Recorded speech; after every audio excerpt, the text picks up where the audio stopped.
ఆ నియోజకవర్గంలోని హస్తం పార్టీలో వర్గపోరు తారస్థాయికి చేరుతుందట. నామినేటెడ్ పదవుల పందేరం కాంగ్రెస్ పార్టీలో చిచ్చు రేపుతుందట. ఇద్దరు ఎమ్మెల్యేల మధ్య అంతర్గత పోరు రచ్చకెక్కుతుందట. మొత్తానికి ఆ నియోజకవర్గంలో ఆ పదవి కేటాయింపు ఎమ్మెల్యేకు తలనొప్పిగా మారనుందా? ఆ పదవి నేతల మధ్య మరింత దూరం పెంచుతుందా? అసలు ఆ పదవిని ఆశించే నేతలు ఇప్పుడు ఎమ్మెల్యేపై గుర్రుగా ఉండడానికి కారణం ఏంటి? ఇంతకీ ఆ నియోజకవర్గం ఎక్కడ? ఆ ఎమ్మెల్యేలు ఎవరు? Let's watch.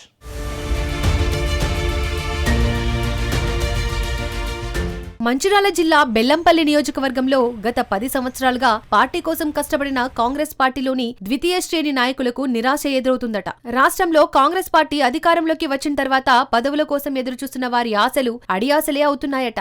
సర్పంచ్ ఎన్నికలు ముగిశాక ఇక ప్రభుత్వం నామినేట్ పదవుల కేటాయింపులపై కసరత్తు మొదలుపెట్టిందట. దాంతో పార్టీని నమ్ముకొని పార్టీ కోసం కష్టపడుతున్న నాయకులు పదవులపై ఆశలు పెంచుకున్నారట. కానీ బెల్లంపల్లి నియోజకవర్గంలో కాంగ్రెస్ నేతల మధ్య మాత్రం గ్రూప్ వార్ కొనసాగుతూనే ఉందట. బెల్లంపల్లి నియోజకవర్గంలో మార్కెట్ కమిటీ పదవులపైనే స్థానిక నేతలు ఆశలు పెట్టుకున్నారట. మార్కెట్ కమిటీ పదవుల కోసం కాంగ్రెస్ పార్టీలో నేతలు నువ్వానేనా అన్నట్టుగా పోటీ పడుతున్నారట. పార్టీని నమ్ముకొని ఉన్నవారు, అసెంబ్లీ ఎన్నికల సమయంలో పార్టీలో చేరిన వారు, కాంగ్రెస్ పార్టీలో కొత్త పాత నేతలు పోటీ పడడం ఎమ్మెల్యే వినోద్ కు తలనొప్పిగా మారిందట. బెల్లంపల్లి మార్కెట్ కమిటీ పాలక వర్గాన్ని ఏర్పాటు చేయాలని ఎమ్మెల్యేకు ఉన్న ద్వితీయ శ్రేణి నేతల మధ్య ఉన్న వర్గపోరుతో ఎవరికి పదవులు కట్టబెట్టాలనేది ఇప్పుడు ఎమ్మెల్యే వినోద్ కు కత్తి మీద సాములా మారిందట.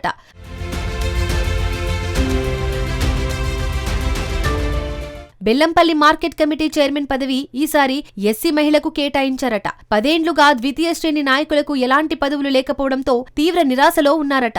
ఎట్టి పరిస్థితుల్లోనూ పదవి తమకే దక్కేలా నాయకులు పావులు కదుపుతున్నారట. తమ సీనియారిటీ, పార్టీ కోసం చేసిన సేవలు, ఎమ్మెల్యే ఎన్నికల్లో తాము చేసిన కృషిని, ఇలా అన్ని అంశాలను ఎమ్మెల్యే ముందుకు తీసుకెళ్తున్నారట. తమకే మార్కెట్ కమిటీ చైర్మన్ పదవి కట్టబెడితే రైతులకు సేవ చేయడంతో పాటు పార్టీ పటిష్టతకు సైతం పాటుపడతామని ఎమ్మెల్యే చుట్టూ కొంతమంది నాయకులు ప్రదక్షిణలు చేస్తున్నారట. జిల్లాలో మంచిర్యాల ఎమ్మెల్యే ప్రేమ్ సాగర్ రావు, గడ్డం ప్రసాద్ మధ్య వార్ తారాస్థాయిలో ఉందట. బెల్లంపల్లి నియోజకవర్గంలోని కాశీపేట మండలం ప్రేమ్ సాగర్ రావు సొంత మండలం కావడంతో ఆ మండలంలో ఎమ్మెల్యే ప్రేమ్ సాగర్ రావు తన పట్టు నిలుపుకునేందుకు ప్రయత్నాలు చేస్తున్నారట. అదే మండలంలోని ఓరియంట్ సిమెంట్ కంపెనీ కార్మిక సంఘం ఎన్నికల్లో గడ్డం ప్రసాద్ ఓ కార్మిక సంఘం నేతకు మద్దతు తెలుపుతూ అధ్యక్షుని బరిలో నిలిపారట. అయితే మరోవైపు ప్రేమ్ సాగర్ రావు తన తమ్ముణ్ణి బరిలోకి దింపి ఓరియంట్ సిమెంట్ కంపెనీ కార్మిక సంఘం అధ్యక్షునిగా భారీ మెజార్టీతో గెలిపించుకోవడంతో విభేదాలు తారాస్థాయికి చేరాయనే టాక్ వినిపిస్తోంది. గడ్డం బ్రదర్స్ బయటికి చెప్పకున్నా లోపల మాత్రం జీర్ణించుకోలేకపోతున్నారట. గడ్డం బ్రదర్స్ కు ప్రేమ్ సాగర్ రావుకు పొసగడం లేదని పార్టీలో నాయకులు బహిరంగంగానే చర్చించుకుంటున్నారట.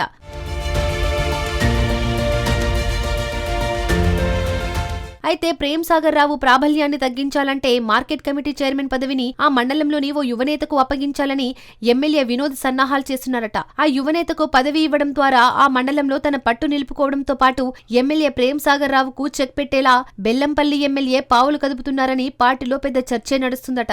అయితే ఈ విషయం ఆ నోటా ఈ నోటా బయటకు పొక్కడంతో బెల్లంపల్లి పట్టణ కాంగ్రెస్ పార్టీ నేతలంతా ఎమ్మెల్యే వినోద్ పై గుర్రుగా ఉన్నారట. 10 ఏళ్లుగా పార్టీని అంటిపెట్టుకుని ఉండడంతో పాటు అసెంబ్లీ ఎన్నికల్లో కష్టపడి ఎమ్మెల్యేగా గెలిపించుకుంటే పాతవారిని కాదని ఎన్నికల సమయంలో పార్టీలోకి కొత్తగా వచ్చిన వారికి పదవి కట్టబెట్టాలని చూడడంపై కాంగ్రెస్ సీనియర్ నాయకులు మండిపడుతున్నారట. బయటకు చెప్పకపోయినా నేతలంతా ఈ విషయంపై ఎమ్మెల్యే సరైన నిర్ణయం తీసుకోవాలని చర్చించుకుంటున్నారట. తమకు పదవి ఉన్నా లేకున్నా ఇన్నేండ్లుగా పార్టీ కోసం కష్టపడితే ఎమ్మెల్యే తమను పట్టించుకోవడం లేదని సీనియర్ నాయకులు వాపోతున్నారట.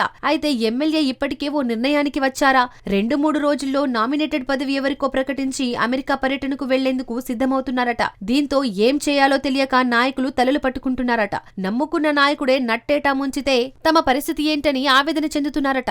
ఇప్పటికైనా ఎమ్మెల్యే తన నిర్ణయాన్ని మార్చుకుని పార్టీ కోసం కష్టపడ్డ వారికే మార్కెట్ కమిటీ చైర్మన్ ప్రకటిస్తారా, లేక ప్రేమ్ సాగర్ రావుకు చెక్ పెట్టేందుకు ఇదే సరైన మార్గమని భావించి ఎమ్మెల్యే తన నిర్ణయానికే కట్టుబడి ఉంటారా? వేచి చూడాలి మరి.